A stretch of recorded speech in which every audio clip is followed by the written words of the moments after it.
Fala comigo, bom ou não? Rosson da Brasitec, mais uma vez aqui com vocês no canal. Hoje nós vamos trazer algumas situações onde o disco de corte, se mal utilizado, vai te colocar em risco. Bora pro vídeo.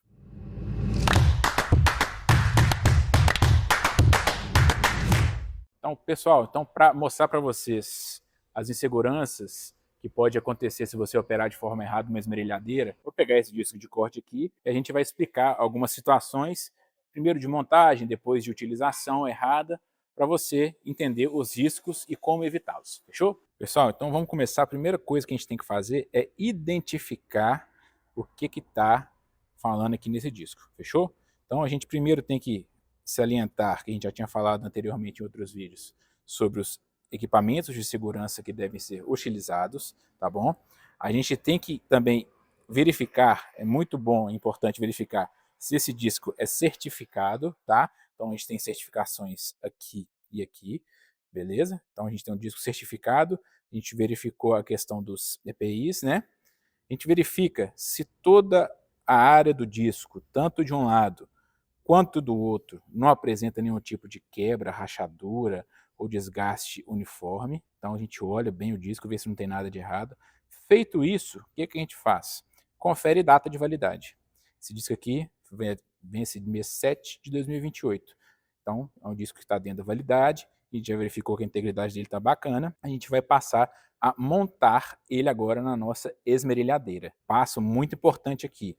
Esse disco é um disco de 4,5 polegada ou 115 milímetros, tá? Essa esmerilhadeira que a gente trabalha aqui é uma esmerilhadeira de 5 polegadas. Posso usar aqui, Roston? Pode. Por quê? A rotação dessa máquina aqui, ela é compatível com a do disco, ou seja, ela atende a norma de segurança de trabalhar em até 13.300 RPMs. Então, se a gente fosse pegar um disco de 7 polegadas que roda numa velocidade de trabalho menor, não poderia montar aqui, porque ele estaria ultrapassando a rotação máxima de segurança. Tá? Então, discos de 4,5 podem ser utilizados também na máquina D5, porque 5 e 4,5 o diâmetro está muito próximo, então a velocidade periférica de trabalho é praticamente a mesma. Primeiro ponto é máquina desligada, tá? Você nunca vai trocar um disco, nunca vai montar um disco com ela na energia, mesmo que a bateria, eu sugiro você retirar a bateria da máquina, tá? Como é um encaixe rápido, é fácil, rapidinho você coloca lá, você tem que fazer este tipo de trabalho de prevenção antes. Por quê? Essa máquina aqui não tem o sistema de homem morto, que a gente chama, que ela só com uma travinha específica você consegue ligar ela. Mas aqui, se você virar aqui para apertar alguma coisa e por um acaso encostar aqui, ela vai ligar, você vai estar com a mão aqui perto, você pode cortar sua mão, você pode deixar ela pegar aqui, o disco quebrar, voar pedaço para tudo quanto é lado e acabar te machucando. Então, máquina sempre desligada e fora da energia, fechou? Toda esmerilhadeira possui o sistema de fixação por aperto, tá? Então, você tem uma flange de acoplamento, que ela vem aqui, ela acopla no eixo e ela tem uma base com diâmetro perfeitamente exato do disco. Se observar, não há nenhuma folga aqui. Vou pedir para a câmera dar um zoom. Não há nenhuma folga nesse disco. Então, se eu balançar ele aqui, se vocês observarem, ele está perfeitamente alinhado aqui, facetado aqui. O que isso garante? Que o disco não trabalhe girando assim e quebre de dentro para fora, tá? Então, o primeiro passo é montar essa flange de acoplamento, que a gente chama, da maneira correta, tá bom? Vou mostrar para vocês o que poderia acontecer aqui se a gente montasse de forma errada, pegar a flange invertida. Primeiro, que aqui nessa máquina não vai ter nem jeito, mas vou pegar essa mesma flange aqui e inverter. Ela não teria tração aqui e o disco aqui ficaria solto. Então, tem que ter a parte da tração encaixada perfeitamente aqui e o disco perfeitamente fixado aqui.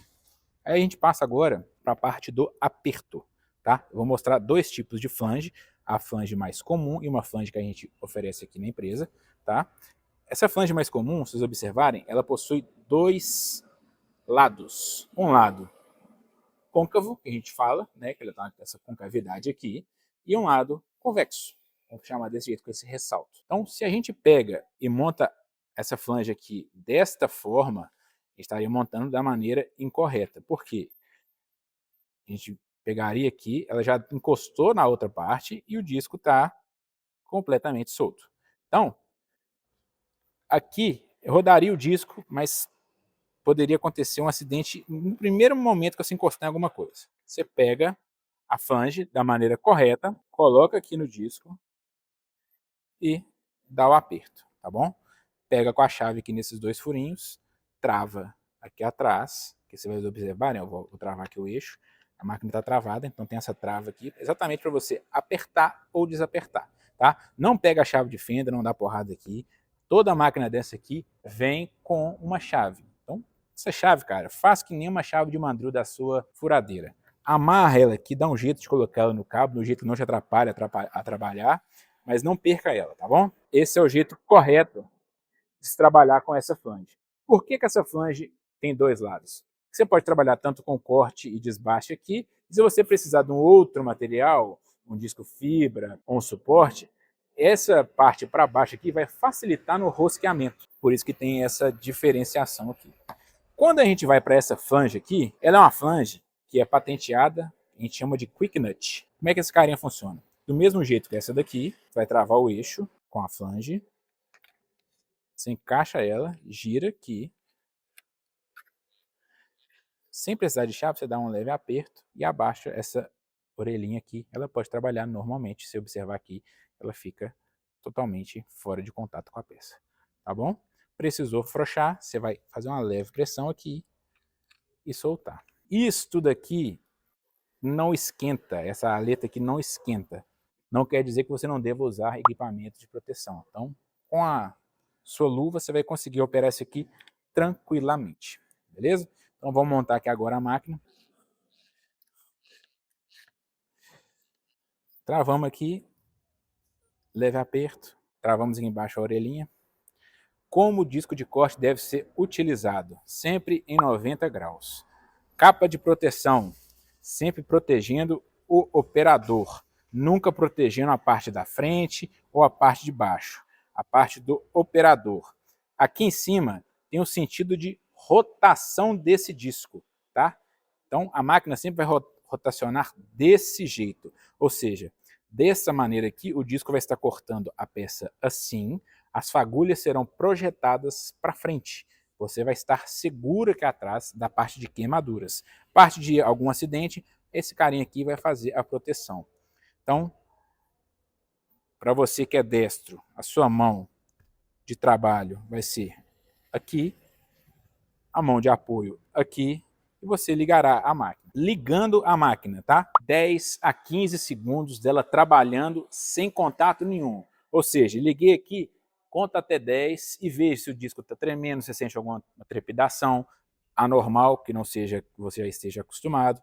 Se você sente algum tipo de barulho, durante essa contagem, vai ser o seu tempo de segurança para entender se, opa, essa máquina está fazendo um barulhinho que ela não estava fazendo. Opa, esse disco está vibrando, não é normal isso aqui não. Então, é um tempo de você parar e pensar assim, vou começar meu trabalho com segurança, vou abortar a missão, beleza? Então, com a máquina ligada, você pode trabalhar com ela sempre em movimento de serrote em 90 graus. Nunca entre na peça de uma vez e nem faça força excessiva na peça. Por quê? Isso aqui é um motor elétrico, pessoal, um motor em indução. E esse cara aqui trabalha em uma velocidade muito alta.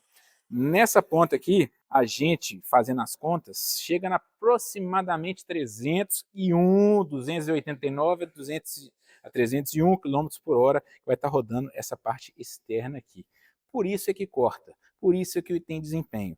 Mas esse desempenho tem um risco. Se você chega de uma vez na peça, ela vai dar um tranco, um solavanco. Esse impacto aqui no disco, ele pode quebrar, fraturar a estrutura de segurança do disco. Se você chega na peça e força ela de uma vez, ou vai fazendo a máquina desacelerar, a parte externa do disco está desacelerando, mas o eixo central do disco, onde a máquina, onde está acoplado, onde está essa flange aqui, ele está sofrendo força, ele está sofrendo esforço. Tem um torque aqui que faz isso tudo aqui girar. Então, se você chega ao ponto de forçar a rotação desse material, desse disco, esse centro aqui, ele vai estourar. Você vai perder o disco e vai te colocar em risco. Um risco controlado? Sim, se estiver usando o EPI e estiver usando a capa de proteção, é um risco bem controlado, mas é um risco desnecessário de se correr. Outro ponto, que aí entra a parte de certificação, o disco de corte foi feito para trabalhar não em 35, não em 15, em 90, ou seja, ele foi feito para trabalhar recebendo esforço frontalmente em 90 graus. Se você faz um esforço lateralizado com ele, se você fazer esse tipo de movimento aqui com a máquina, ou esse tipo de movimento, você vai estar forçando o centro dele também. E os discos homologados pela OSA, seja da Rodio, seja de qualquer outro fabricante, eles são projetados para estourar este centro. Por quê? Se você estoura esse centro, a parte externa perde rotação e você não coloca a pessoa que está utilizando e nem quem está ao seu redor em risco. Com o disco estourado, digamos assim, né, com o eixo fixado aqui e a parte desacoplada, ela perde rapidamente rotação, vai bater na capa de proteção e vai parar. Agora, se o disco não é um disco com certificação OSA, tá? Tem que ser OSA, porque essa aqui é a organização europeia e é a organização que rege no mundo a questão de segurança do mercado de abrasivos. Não existe outra certificadora que tenha testes que levem o produto de fato ao extremo e que façam controle de fato igual a OSA faz, tá? Então, se algum fornecedor te oferecer algum outro tipo de certificação, desconfie, tá? Porque se não passou na OSA, ele não é seguro. Estou te falando isso como uma pessoa que trabalha com esse mercado há mais de 15 anos, tá bom? Então, esse produto aqui, com a certificação, trabalhando da maneira correta, não é perigoso. É um produto que vai resolver o seu problema no dia a dia. Então, essas são as principais dicas de segurança para a gente trabalhar com uma esmerilhadeira e um disco de corte. Meus amigos, sei que trabalhar com isso aqui é extremamente perigoso, muita gente tem medo de trabalhar, mas se a gente seguir aquele passo a passo que eu falei, se a gente conferir a mercadoria, trabalhar da maneira correta, escolher o produto adequado, escolher um produto certificado, você vai mitigar e muito o risco de acontecer um acidente, tá? Não estou te falando que não vá acontecer, mesmo porque do outro lado tem um ser humano operando. Então, às vezes, ele pode se distrair, tem outros fatores, outras variáveis que podem interferir nesse processo aí. Mas, assim, trabalhar seguindo a norma, você vai estar se resguardando de qualquer tipo de acidente, beleza? Espero que vocês tenham gostado do vídeo. Curtam, compartilhem e se inscrevam no canal. Toda semana tem um vídeo novo aqui, beleza? Muito obrigado pela atenção e até o próximo vídeo.